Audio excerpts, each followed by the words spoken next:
Jai Hind. Today's lecture we will study analog signal and digital signal. First, what is signal? An electrical or electromagnetic quantity. And different examples are like current, voltage, radio waves and microwave etc. that carries the data or information from one system to another system is known as signal. So with the help of signal, we can transmit data from one system to another system. And signal can be electrical or electromagnetic quantities. And different examples are like current, voltage, radio wave, microwave, etc. Generally, we can divide signal into two types. One is analog signal and second one is digital signal. First, I will discuss analog signal. What is analog signal? A signal which is continuous function of time is used to carry the information is known as analog signal. बच्चों analog signal के case में क्या होता है, जो signal होता है वो कंटिन्यूअस फंक्शन ऑफ टाइम होता है. फॉर एग्जांपल, अगर आप इस सिग्नल को देखते हो तो this is a time axis. X axis में हमने क्या लिया है, टाइम. टाइम यहाँ पर कंटिन्यूअस है. कंटिन्यूअस का क्या मतलब, for a given time interval. For example this is 0 and this is 8 second. 0 से लेके 8 सेकेंड के बीच में मैं इन्फानाइट टाइम की वैल्यू ले सकता हूँ. It can be 1 second, it can be 1.1, it can be 1.11 second. तो 0 से लेके 8 सेकेंड के बीच में हम इन्फानाइट टाइम की वैल्यू ले सकते हैं. अब बच्चों यहाँ पर जो टाइम वेरिएबल होगा वो होगा इंडिपेंडेंट. इंडिपेंडेंट वेरिएबल क्यों होगा? टाइम की हम कुछ भी वैल्यू ले सकते हैं. अकॉर्डिंग टू डिफरेंट टाइम जो हमें सिग्नल का एम्पलीट्यूड मिलेगा उसको हम वाई एक्सिस में रिप्रेजेंट करते हैं. तो मैं क्या बोलूंगा, सिग्नल क्या होगा, it is function of time. आप टी की कोई भी वैल्यू ले सकते हो. अकॉर्डिंग टू डिफरेंट टाइम जो सिग्नल का एम्पलीट्यूड मिलेगा उसको हम वाई एक्सिस में रिप्रेजेंट करते हैं. तो this is a analog signal. और कंटिन्यूस का क्या मतलब है बच्चों, जैसे यहाँ पर टाइम कंटिन्यूस है, आप कोई भी टाइम की वैल्यू ले सकते हैं. इनफाइनाइट पॉसिबल कॉम्बिनेशन है. इसी तरह से अकॉर्डिंग टू डिफरेंट टाइम जो हमें सिग्नल का एम्पलीट्यूड मिलेगा वो भी इनफाइनाइट वैल्यू हो सकती हैं. For example this is 5 volt and this is -5 volt. 5 volt और -5 वोल्ट के बीच में इनफाइनाइट वैल्यू मिल सकती है. It can be 3 volt, it can be 3.1 volt, 3.11 volt, 3.12 volt. तो सिंपली एनालॉग सिग्नल में क्या बोलूंगा, जो टाइम है वो कंटिन्यूअस होगा और जो सिग्नल का एम्पलीट्यूड मिलेगा वो भी कंटिन्यूअस होगा. This is a also analog signal representation. This is a time is continuous. आप कोई भी टाइम की वैल्यू सेलेक्ट कर सकते हो. There are infinite combination. इसी तरह से according to different times the signal which you are getting is also continuous. तो जो सिग्नल का एम्पलीट्यूड मिल रहा है it is also in continuous nature. तो मैं इसको समराइज करता हूं. Analog signal are continuous in both value, that is this one, and time. Now I will discuss digital signal. What are digital signal? A signal that is discrete function of time. अब बच्चों यहाँ पर जो time होता है वो discrete होता है. That is which is not a continuous signal is known as digital signal. तो बच्चों डिजिटल सिग्नल के केस में जो टाइम होता है वो कंटिन्यूस फंक्शन नहीं होता, वो डिस्क्रीट फंक्शन होता है. अब बच्चों डिस्क्रीट का क्या मतलब है इसको देखते हैं. अब बच्चों हमारे पास मैसेज सिग्नल है, this is analog signal. This is time, this is continuous. और जो वाई एक्सिस में है this is message signal. M bracket में लिखा है टी. टी क्या है, जो सिग्नल मिलेगा वो किस पे डिपेंड करेगा, टाइम पे डिपेंड करेगा. Time is independent variable and M is dependent variable which depend upon time. अब बच्चों there are different method in which you can convert analog signal into digital signal, and I will discuss one of the such method in which I will convert analog signal into digital signal. बच्चों ये जो signal अगर इसको मैं एक switch में पास करता हूँ, ये स्विच कैसे है, आफ्टर टी एस टाइम ये स्विच ऑन होगा फिर ऑफ हो जाएगा. For example after T S time ये स्विच हुआ ऑन. उस केस में क्या होगा बच्चों, इस मैसेज का जो मैग्नीट्यूड होगा दैट इज दिस वन, इसको एज ए सैंपल्ड बोला जाता है. तो वो मुझे मिलेगा आफ्टर टी एस, ये सैंपल्ड वैल्यू मिली. इसी तरह से ये स्विच हो जाएगा ऑफ. फिर आफ्टर 2 TS ये स्विच ऑन होगा अगेन जैसे 2 TS. तो यहाँ पर आउटपुट क्या मिलेगी, ये सैंपल्ड वैल्यू मिलेगी जिसका मैग्नीट्यूड ये होगा। अगेन इस तरह से, फिर आगे ये स्विच ऑफ हो जाएगा, फिर after 3ts time that is this one, again switch on हो जाएगा तो ये सिग्नल पास हो जाएगा। तो इस तरह से सैंपल्ड वैल्यू मिलेगी, इसी तरह से आगे प्रोसेस चलेगा। अब बच्चों ये जो टाइम मिल रहा है यहाँ पर, अब टाइम हो गया है डिस्क्रीट। टाइम डिस्क्रीट कैसे हुआ, अब टाइम कैसे है, 0 TS 2 TS 3 TS। अब बच्चों इन टाइम्स पे ये जो डिस्क्रीट टाइम है हमें सिग्नल का मैग्नीट्यूड मिलता है। तो सिंपली टी किसके इक्वल हो गया यहाँ पर, NTS। यहाँ पर n क्या है, 0 1 2, n 0 है that is 0, 0 into TS 0 that is this one. n की वैल्यू 1 लिया तो TS, n की वैल्यू 2 लिया 2 TS, n की वैल्यू 3 लिया 3 TS। अब बच्चों ये जो हमें सैंपल्ड मिलते हैं, तो इस सैंपल का टाइम पीरियड क्या होगा, जैसे इन दो के बीच का डिफरेंस है TS, इसी तरह से TS और 2 TS के बीच का डिफरेंस है TS। अगेन आगे डिफरेंस 2 TS और 3 TS के बीच का डिफरेंस है TS। This is a time period of sampled signal. अब बच्चों ये सैंपल का टाइम पीरियड कितना लेना है, इसके लिए हमें एक कंडीशन सेटिस्फाई करनी होती है और उस कंडीशन को बोला जाता है सैंपलिंग।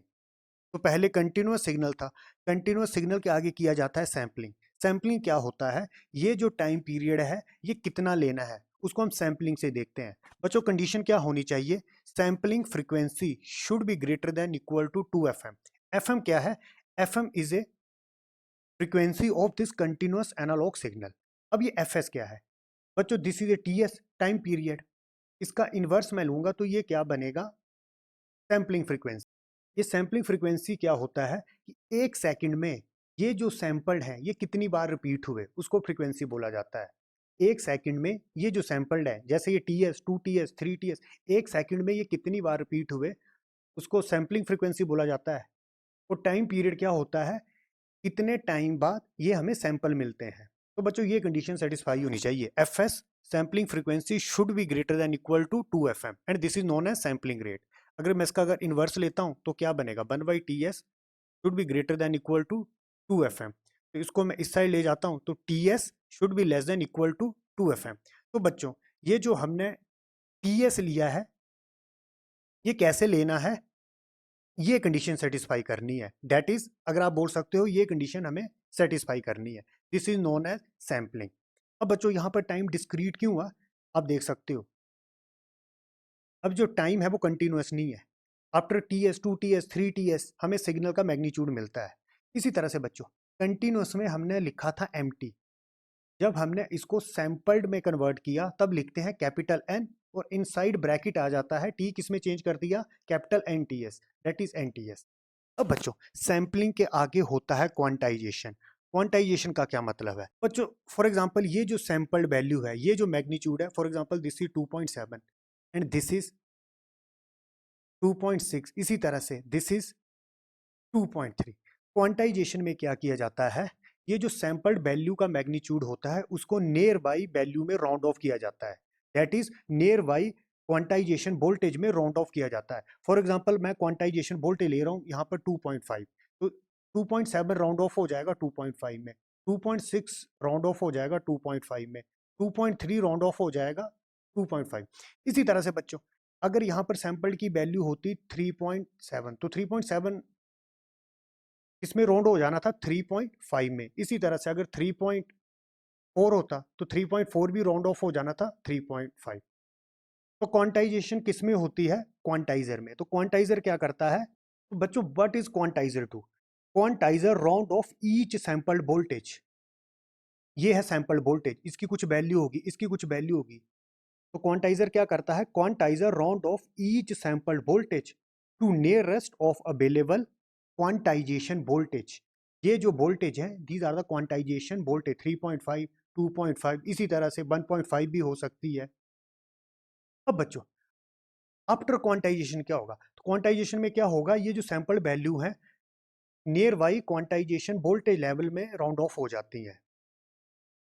एनकोडिंग क्या करता है, अब बच्चों एनकोडिंग एनकोडर में होती है। एनकोडर क्या होता है, encoder represent each quantization voltage bye unique binary code.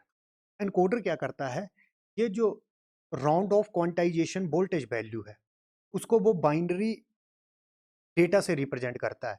और बाइनरी में हम क्या यूज करते हैं, 0 1। ये 0 1 क्या होता है, 1 जनरली रिप्रेजेंट करता है high voltage, for example 5 volt. और 0 जो होता है ये लो वोल्टेज को रिप्रेजेंट करता है, और जनरली ये 0 वोल्ट को रिप्रेजेंट करता है, डेट इज ग्राउंड। ये जरूरी नहीं है कि लॉजिक 0 हमेशा 0 वोल्ट को बताएगा, ये लो वोल्टेज को बताता है, और जो लॉजिक 1 होता है वो हाई वोल्टेज को बताता है। तो बच्चों, एनकोडिंग में क्या होता है, जो round of quantization voltage value होती है उसको हम बाइनरी बिट डेटा से रिप्रेजेंट करते हैं, डेट इज 0 1 से रिप्रेजेंट करते हैं। और ये 0 1 ही डिजिटल सिग्नल होता है। तो बच्चों, डिजिटल सिग्नल क्या होते हैं, a signal that is discrete function of time, that is which is not continuous signal is known as digital signal. Discrete function of time का क्या मतलब, फॉर एग्जाम्पल यहाँ पर टाइम क्या था, discrete, NTS, this is TTS, this is 2TS, this is 3TS, इसी तरह से। और जो एम्पलीट्यूड मिलता है वो लॉजिक 1 या लॉजिक 0 में मिलता है। लॉजिक 1 क्या बताता है, वोल्टेज, जैसे इस केस में लॉजिक 1 5 वोल्ट है, वो लॉजिक 0 -5 वोल्ट के इक्वल है। अगेन ये भी जो रिप्रेजेंटेशन है वो डिजिटल सिग्नल की है। यहाँ पर हमें सिग्नल कैसे मिल रहा है, 1 0 की फॉर्म में मिल रहा है, लॉजिक 1 0 1 0। 1 क्या बता रहा है यहाँ पर 5 वोल्ट, ये जो लॉजिक 0 है ये बता रहा है 0 volt. Unlike analog signals, digital signal are not continuous but signal are discrete in value and time. इसका क्या मतलब है, जो टाइम होता है वो डिस्क्रीट होता है, और जो वैल्यू मिल रही है वो भी डिस्क्रीट। वैल्यू डिस्क्रीट कैसे मिल रही है, जैसे इस केस में लॉजिक 1 मिला 0 मिला, 1 मिला 0 मिला, तो जो वैल्यू मिल रही है सिग्नल की वो भी डिस्क्रीट है। These signal are represented by binary number and these binary number consisting of different voltages. अब बच्चों, एनालॉग सिग्नल और डिजिटल सिग्नल में डिफरेंस देखते हैं। तो आपको पता है डेफिनेशन क्या होगी, एनालॉग सिग्नल क्या होता है, it is a continuous function of time, और डिजिटल सिग्नल होता है it is a discrete function of time. जैसे इस केस में जो टाइम होता है वो कंटिन्यूअस होता है, और डिजिटल के केस में जो टाइम होता है वो होता है डिस्क्रीट, दैट इज NTS। तो what is analog signal, a signal for conveying the information, conveying मतलब इंफॉर्मेशन जब सेंड होती है, which is continuous function of time is known as analog signal. A signal which is discrete function of time, that is non-continuous signal, is known as digital signal. Typical representation. अब बच्चों, जो analogue signal होते हैं generally sine wave में होते हैं, मतलब इस तरह से मिलते हैं, टाइम भी कंटिन्यूअस और जो वैल्यू मिल रही है वो भी कंटिन्यूअस मिल रही है। An analog signal is typically represented by sine wave function. इसी तरह से बच्चों, टिपिकली जो डिजिटल सिग्नल होते हैं उसको स्क्वायर वेव फॉर्म से रिप्रेजेंट करते हैं। फॉर एग्जांपल, जैसे हमें इस तरह से मिल रहा था, लॉजिक 1 0 इस तरह से मिल रहे थे, this is 1, this is 0, this is 1, this is 0। या फॉर एग्जांपल बच्चों, इस तरह से सिग्नल मिल रहा है, तो मैं इसको कैसे बोलूंगा, this is logic 1, this is logic 1, this is logic 0। The typical representation is square wave function. अब सिग्नल वैल्यू, एनालॉग के केस में जो सिग्नल वैल्यू मिल रही थी वो भी कंटिन्यूअस थी, मतलब डिफरेंट टाइम कॉम्बिनेशन पे जो सिग्नल मिल रहा था वो भी कंटिन्यूअस था। हमें इनफाइनाइट वैल्यू सिग्नल मैग्नीट्यूड में मिल सकती थी। The analog signal use a continuous range of value to represent the data and information. और डिजिटल के केस में हम जो डेटा रिप्रेजेंट करते हैं वो 0 1 से करते हैं। Digital signal uses binary value 0 and 1 to represent data and information. Signal bandwidth, बच्चों एनालॉग सिग्नल की बैंडविड्थ कम होती है, bandwidth is less. Digital signal की बैंडविड्थ काफी ज्यादा होती है। बैंडविड्थ क्या होता है, range of frequency for which you are getting gain effect of noise. अब बच्चों, एनालॉग सिग्नल क्या होता है, एनालॉग सिग्नल में जो हमें सिग्नल का एम्पलीट्यूड मिलता है वो कंटिन्यूअस मिलता है। इसके कारण क्या होगा, अगर नॉइस होगा तो नॉइस के कारण एम्पलीट्यूड में वेरिएशन होगी। पर डिजिटल के केस में क्या होता है, सिंपली लॉजिक 1 या लॉजिक 0 मिलता है, एक फाइनाइट वैल्यू मिलती है 1 या 0, या एक तरह से आप बोल सकते हो एक डिस्क्रीट वैल्यू मिल रही है, तो नॉइस का इफेक्ट उस पर कम होता है। तो analog signal get affected by electronics noise very easily, and in the case of digital signal are more stable and they are less affected by the noise. तो सिंपली मैं क्या बोल सकता हूँ, digital signal are less affected by the noise as compare to analog signal.